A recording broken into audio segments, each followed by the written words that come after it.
Good morning friends, இது உங்கள் friends first academy. Daily contest இன்றைக்கி என்ன பார்க்க போகணும் அப்படின்னா டிசம்பர் 13, 2025 சனிக்கிழமை என்ன கண்டஸ்ட் பார்க்க போகிறோம். இதுக்கு முன்னாடி நம்ம டெய்லி கண்டஸ்ட் அப்லோட் பண்ணியிருக்கோம். பார்க்காதவங்க பார்த்து சுற்றிச்சுக்கோங்க. அது மட்டும் இல்லாமல் நம்ம சேனல் வந்து சப்ஸ்கிரைப் பண்ணுங்கள், சப்போர்ட் பண்ணுங்கள். முடிஞ்சளவு உங்கள் ஃப்ரெண்ட்ஸாக ஷேர் பண்ணுங்கள். நம்மளுடைய ஃப்ரெண்ட்ஸ் போலீஸ் அகாடமி அப்படின்ற டெலிகிராம் சேனலில் ஜாயின் பண்ணிக்கோங்க. இம்பார்ட்டன்ட் அப்டேட்ஸ்லாம் உங்களுக்கு உடனே அந்த குரூப்பில் கொடுத்துருவாங்க.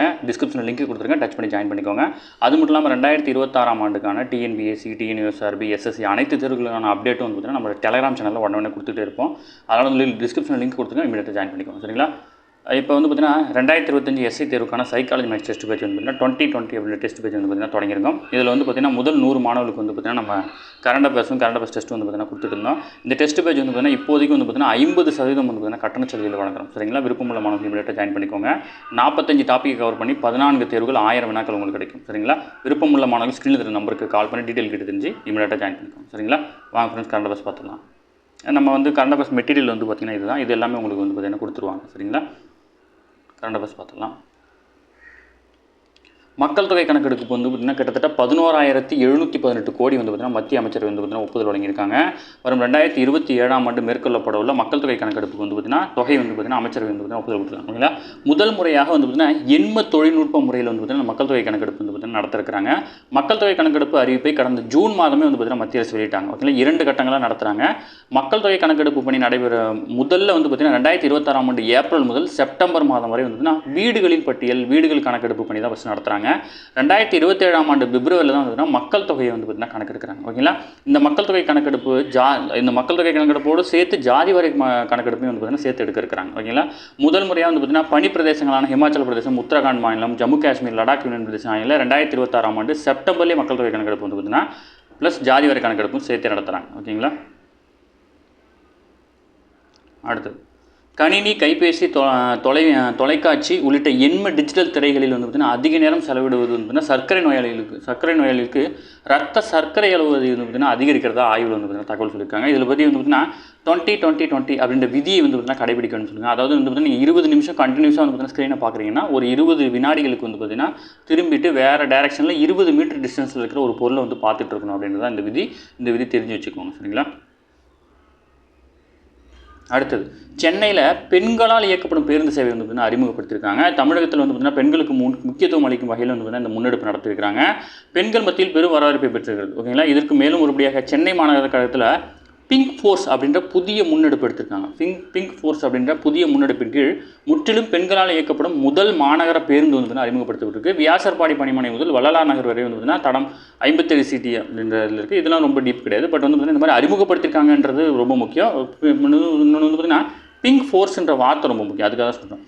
பெண் ஓட்டுநரான மாணிக்கவல்லி மற்றும் பெண் நடத்துனரான ஈஸ்வரி ஆகியோர் வந்து பார்த்தீங்கன்னா இந்த பேருந்து இயக்குறாங்க. ஓகேங்களா? அடுத்தது இந்தியாவின் வளர்ச்சிக்கு இளம் தலைமையின் பங்களிப்பு வந்து ரொம்ப ரொம்ப அவசியம். இதில் வந்து பார்த்திங்கன்னா இந்தியா வந்து 2035 ஆண்டுக்குள் விண்வெளியில் தனது ஆய்வு மையத்தை நிறுவ இருக்கிறது.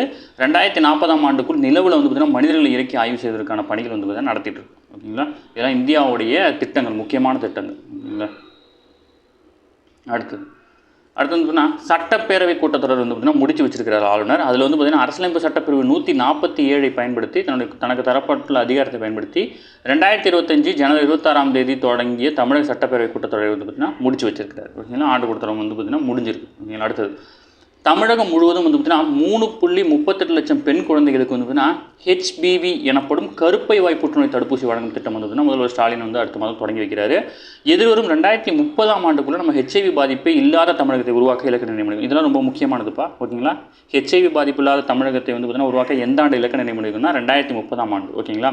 அடுத்து வந்து பார்த்திங்கன்னா நம்ம பல்வேறு முன்னெடுப்புகள் வந்து பார்த்திங்கன்னா எடுத்துகிட்டு இருக்கோம். இதில் தேசிய அளவில் HIV பாதிப்பு விகிதம் வந்து பார்த்திங்கன்னா 0.23 இருக்குது. இது தமிழக அளவில் வந்து பார்த்திங்கன்னா 0.16 இருக்குது. இந்த டேட்டாலாம் ரொம்ப முக்கியமானது. ஓகேங்களா?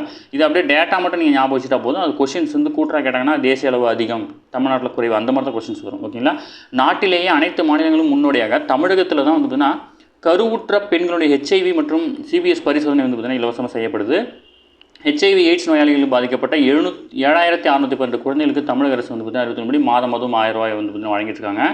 தமிழக அரசு பள்ளிகள், அரசு நிதியுதவி பெறும் பள்ளியில் 9 வயது முதல் 14 வயது வரை உள்ள பெண் குழந்தைகள் வந்து கருப்பை வாய் புற்றுநோய் பாதிப்பு வராமல் தடுக்கிறதுக்கு ஹெச்பிவி அப்படின்ற தடுப்பூசி செலுத்தும் திட்டத்தை வந்து பார்த்திங்கன்னா நடைமுறைப்படுத்துறாங்க. இது ப்ரைவேட்டில் வந்து பார்த்திங்கன்னா கிட்டத்தட்ட ஒரு ஊசி வந்து பார்த்திங்கன்னா ஒரு டோஸ் வந்து பார்த்திங்கன்னா 2000 கிட்ட வரும். இந்த 2 டோஸ் வந்து பார்த்திங்கன்னா வழங்குறாங்க. இது ரெண்டுமே வந்து பார்த்திங்கன்னா அந்த 6 முதல் 14 வரைக்கும் உள்ள பள்ளி மாணவிகளுக்கு வந்து பார்த்திங்கன்னா இலவசமாக வழங்குறாங்க. ஓகேங்களா. இந்த திட்டம் முதல் கட்டமாக அரியலூர், பெரம்பலூர், திருவண்ணாமலை, தருமபுரி ஆகிய 4 மாவட்டங்கள் வந்து பார்த்திங்கன்னா செயல்படுத்துகிறாங்க. ஓகேங்களா. பொருளாதார வளர்ச்சியில் வந்து பார்த்திங்கன்னா தமிழ்நாடு முதலிடத்தில் இருக்குது. 2024-25 நிதியாண்டில் 16% பொருளாதார வளர்ச்சியுடன் நாட்டின் வேகமாக வளரும் மாநிலமாக தமிழகம் உருவெடுத்திருக்கு. ஓகேங்களா. இந்திய ரிசர்வ் வங்கி அதாவது RBI கடந்த வியாழக்கிழமை வந்து வெளியிட்ட இந்த இந்திய மாநிலம் குறித்த புள்ளி விவரங்கள் அறிக்கையில் வந்து பார்த்திங்கன்னா என்ன சொல்கிறாங்கன்னா, தமிழ்நாடு மாநிலம் மொத்த உள்நாட்டு ஜிடிபி வந்து 2023-24 வந்து பார்த்திங்கன்னா 26.89 லட்சம் கோடியாக தான் இருந்துச்சு. ஆனால் வந்து பார்த்திங்கன்னா 2024-25 31.18 லட்சம் கோடி, 16% வந்து பார்த்திங்கன்னா உயர்ந்திருக்குது. இதில் வந்து பார்த்திங்கன்னா இதன் மூலம் தொடர்ச்சியாக 3 ஆண்டுகளாக குஜராத், கர்நாடகம், மகாராஷ்டிரம் போன்ற தொழில் மயமான மாநிலங்களை பின்னுக்கு தள்ளி முதலிடத்தில் வந்திருக்குது. ஓகேங்களா. இதில் நாட்டின் முக்கியமான பொருளாதாரமாக மகாராஷ்டிரா இருக்குது. 45.31 லட்சம் கோடி. இதுதான் வந்து நாட்டின் முதல் பொருளாதார மாநிலம். அதான் என்ன சொல்கிறாங்கன்னாப்பா, தமிழ்நாடு வந்து பொருளாதார வளர்ச்சியில் போன வருஷத்தை விட இந்த வருஷம் வேகமாக வளர்ந்த மாநிலங்கள் பட்டியலில் முதலிடத்தில் இருக்குது. ஆனால் வந்து பார்த்திங்கன்னா பொருளாதாரத்தில் வந்து பார்த்திங்கன்னா மகாராஷ்டிரா தான் முதலிடம், 2ஆம் இடத்துல தமிழகம், 3ஆம் இடத்துல உத்தரப்பிரதேசம், 4ஆம் இடத்துல கர்நாடகம், 5ஆம் இடத்துல குஜராத் இருக்குது. ஓகேங்களா. கடந்த 2021-22 வந்துன்னா தமிழ்நாட்டில் தனிநபர் வருமானம் 2.42 லட்சமாக இருந்துச்சு. 24-25 3.62 லட்சமாக அதிகரிச்சிருக்கு. ஓகேங்களா. அதிகரித்து 3ஆம் இடத்துல இருக்குது. தனிநபர் வருமானத்தில் தமிழ்நாடு 3ஆம் இடத்துல இருக்குது. ஓகேங்களா. அடுத்ததாக வந்து பார்த்திங்கன்னா கர்நாடகம் வந்து 2ஆம் இடத்துல இருக்கிறாங்க. ஓகேங்களா. தெலுங்கானா முதலிடத்தில், அதாவது தனிநபர் வருமானத்தில் தெலுங்கானா முதலிடத்துலையும் கர்நாடகா 2ஆம் இடத்துலையும் தமிழ்நாடு வந்து பார்த்திங்கன்னா 3ஆம் இடத்துலையும் இருக்காங்க. யூனியன் பிரதேசமான புதுதில்லியோட தனிநபர் வருமானம் 4.95 லட்சமாக உள்ளது. ஓகேங்களா. இது எல்லாமே இம்பார்ட்டன்ட். அப்படியே பாயிண்ட்டாக எழுதிக்கோங்க. இதை நான் வந்து கட் பண்ணி நம்ம குரூப்லேயும் ஷேர் பண்ணிவிடுவேன். சரிங்களா. அடுத்தது முக்கியமான வந்து பார்த்திங்கன்னா அமைச்சருடைய ஒப்புதல் ஃபுல்லாக பார்க்க போகிறோம். ஸ்கிப் பண்ணாமல் பார்த்துக்கோங்க. காப்பீட்டுத் துறையில் அந்நிய நேரடி முதலீட்டை வந்து பார்த்திங்கன்னா 100% உயர்த்துவதற்கு அனுமதி வழங்கும் மசோதாவுக்கு வந்து பார்த்திங்கன்னா மத்திய அமைச்சர் வந்து பார்த்திங்கன்னா ஒப்புதல் வழங்கியிருக்காங்க. மக்களவை நிகழ்ச்சி நிரலின்படி வந்து பார்த்திங்கன்னா குளிர்கால கூட்டத்தொடரில் அறிமுகம் செய்யப்பட்ட பட்டியலிடப்பட்டுள்ள 13 சட்ட மசோதாக்கள் வந்து பார்த்திங்கன்னா இல்லை இந்திய காப்பீட்டு சட்ட திருத்த மசோதா 2025 வந்து பார்த்திங்கன்னா ஒப்புதல் வழங்கியிருக்காங்க. ஓகேங்களா. ஆல்ரெடி 74% வந்து பார்த்திங்கன்னா அந்நிய நேரடி முதலீடு எடுத்துகிட்டு இருக்கோம். இப்போ 100% வந்து பார்த்திங்கன்னா இது அதிகரிக்கிறதுக்கான ஒப்புதல் வந்து பார்த்திங்கன்னா வழங்கப்பட்டிருக்கு. ஓகேங்களா. அடுத்து வந்து பார்த்திங்கன்னா அணுமின் உற்பத்தியில் தனியார் துறை கொண்டு வருவதற்கான சட்டத்திட்டம் வந்து பார்த்திங்கன்னா கையெழுத்தாயிடுச்சு. ஓகேங்களா. இது வரைக்கும் வந்து பார்த்திங்கன்னா நம்ம அணுமின் சக்தி மூலம் 8.7 ஜிகாவாட் மின் உற்பத்தி செய்கிறோம். இதை 2047க்குள்ளே 100 மெகாவாட்டாக வந்து பார்த்திங்கன்னா உயர்த்துறது தான் நம்மளுடைய இலக்கு. ஓகேங்களா. அடுத்ததாக இது ரொம்ப ரொம்ப ரொம்ப முக்கியமான கொஸ்டின். ஓகேங்களா. 2005ஆம் ஆண்டு கொண்டு வரப்பட்ட மகாத்மா காந்தி தேசிய ஊரக வேலைவாய்ப்பு உத்தரவாத திட்டம். ஓகேங்களா. இது ரொம்ப ரொம்ப முக்கியமானது. 2005 கொண்டு வந்திருக்காங்க. இந்த திட்டத்துக்கு வந்து பார்த்திங்கன்னா பெயர் மாற்றம் பண்ணியிருக்காங்க. ஓகேங்களா. பூஜ்ய பாபு கிராமப்புற வேலைகள் திட்டம் அப்படின்னு பெயர் மாற்றம் செய்யப்பட்டிருக்கு. பெயர் மாற்றம் செய்யப்பட்டு 100 நாட்களாக இருந்த வேலை திட்டம் வந்து பார்த்திங்கன்னா 125 நாட்களாக வந்து பார்த்திங்கன்னா உயர்த்தி வழங்கியிருக்காங்க. ஓகேங்களா. ரொம்ப முக்கியமானது. அடுத்தது வளர்ந்த பாரத கல்வி மேற்பார்வை ஆணைய மசோதா வந்து பார்த்திங்கன்னா அமைச்சர் ஒப்புதல் வழங்கியிருக்காங்க. பல்கலைக்கழக மானிய குழுன்னு சொல்லுவாங்க UGC, அகில இந்திய தொழில்நுட்ப கல்வி கவுன்சில் மற்றும் தேசிய ஆசிரியர் கல்வி கவுன்சில், இந்த 3 இணைச்சி ஒரே கல்வி ஆணையத்தை அமைக்க முன்மொழியப்பட்டு மசோதாவுக்கு வந்து பார்த்திங்கன்னா மத்திய அமைச்சர் வந்து பார்த்திங்கன்னா ஒப்புதல் வழங்கியிருக்காங்க. இந்த உயர்கல்வி ஆணைய மசோதா அப்படின்னு வந்து பார்த்திங்கன்னா முன்னாடி வந்து சொல்லிட்டு இருந்தாங்க. இப்போ வந்து பார்த்திங்கன்னா இந்த மசோதா வளர்ந்த பாரத கல்வி மேற்பார்வை ஆணையம் மசோதா அப்படின்னு வந்து பார்த்திங்கன்னா மாற்றி அறிமுகப்படுத்தியிருக்காங்க. ஏற்கனவே UGCக்கு மாற்றாக வந்து பார்த்திங்கன்னா இதை கொண்டு வரதுக்காக 2018 வந்து தாக்கல் செய்யப்பட்டு 2019 வந்து பார்த்திங்கன்னா பொதுமக்கள் வந்து பார்த்திங்கன்னா கருத்து கேட்கப்பட்டது. அதுக்கப்புறம் வந்து அதை அப்படியே விட்டுட்டாங்க. 2021 மத்திய கல்வி அமைச்சராக தர்மேந்திர பிரதான் பொறுப்பேற்றவருக்கு இதற்கான பணிகள் மீண்டும் தொடங்கப்பட்டிருக்கு. ஓகேங்களா. அடுத்தது அந்தமான் தீவில் வந்து பார்த்திங்கன்னா சவார்கருடைய சிலை வந்து பார்த்திங்கன்னா திறக்கப்பட்டிருக்கு. ஓகேங்களா. அந்தமான் நிக்கோபார் தீவில் சுதந்திர போராட்ட வீரரான தாமோதர சவார்கர் சிலை வந்து பார்த்திங்கன்னா மத்திய உள்துறை அமைச்சர் அமித்ஷா வந்து பார்த்திங்கன்னா திறந்து வச்சிருக்காரு. தெற்கு அந்தமான் மாவட்டத்தில் உள்ள பூங்காவில் சவார்கர் சிலை வந்து பார்த்திங்கன்னா திறக்கப்பட்டிருக்கு. ஓகேங்களா.